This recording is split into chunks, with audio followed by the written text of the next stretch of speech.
یہاں پہ اس لائن میں دیکھ سکتے ہیں، قرآن پاک شروع کرنے سے پہلے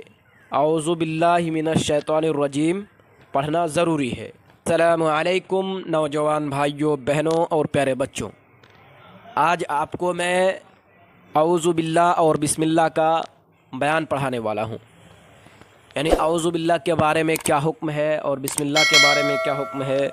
جب قرآن پڑھنا اسٹارٹ کریں تو کیا اعوذ باللہ پڑھنا ضروری ہے، جسے اعوذ اور تعوذ بھی کہتے ہیں، کہ اعوذ اور تعوذ پڑھنا شروع میں ضروری ہے یا نہیں ہے۔ آج اسی سبق کو ہم پڑھنے والے ہیں، تو دیکھیے اعوذ باللہ اور بسم اللہ جب قرآن پاک ہم پڑھنا اسٹارٹ کریں، شروع کریں، آپ یہاں پہ دیکھیے، یہاں پہ اس لائن میں دیکھ سکتے ہیں،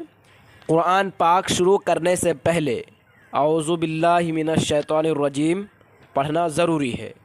یہ قاریوں کے نزدیک ضروری ہے، ٹھیک ہے۔ اور شریعتاً یعنی شریعت میں پڑھنا مستحب ہے، پسندیدہ ہے، پڑھ لینا چاہیے، ٹھیک۔ آپ اس کے نیچے دیکھیے، اور بسم اللہ کے بارے میں یہ تفصیل ہے اس لائن میں، بسم اللہ کے بارے میں یہ تفصیل ہے، اگر سورت سے پڑھنا شروع کریں یا پڑھتے پڑھتے، یعنی پڑھ رہے ہیں الحمدللہ رب العالمین الرحمن الرحیم مالک یوم الدین، پڑھتے گئے اور ولا الضالین پڑھے، والضالین پڑھے، اور پھر دوسری ایک سورت آ گئی، تو وہاں پہ بسم اللہ آپ پر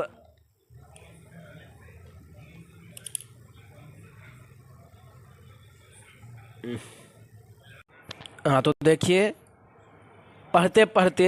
کوئی سورت بیچ میں شروع ہو گئی، ٹھیک ہے۔ دونوں حالتوں میں، دونوں صورتوں میں سورہ برات کے علاوہ صرف سورہ برات یعنی سورہ جو توبہ ہے، جسے ہم سورہ توبہ کے نام سے جانتے ہیں، اس کو چھوڑ کر کے آپ جہاں بھی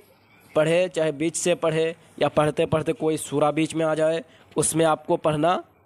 ضروری ہے، پڑھ لینا چاہیے، صرف سورہ توبہ کو چھوڑ کر کے۔ اس کے بعد یہاں پہ دیکھیے یہ والی لائن، یہاں پہ، اور اگر کسی سورت کے درمیان سے پڑھنا شروع کیا، یہاں پہ دیکھیے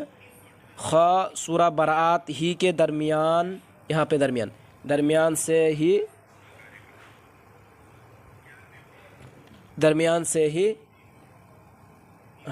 درمیان سے ہو تو بسم اللہ کے پڑھنے اور نہ پڑھنے کے بارے میں اختیار ہے، آپ چاہے تو بسم اللہ پڑھ بھی سکتے ہیں اور چاہے تو بسم اللہ نہیں بھی پڑھ سکتے ہیں، لیکن پڑھ لینا بہتر ہے، کیا ہے؟ بہتر ہے، اچھا ہے۔ اب دیکھیے دانتوں کے نام بیان کیے جاتے ہیں، یہاں پہ آپ دیکھ سکتے ہیں، یہاں پہ اوپر میں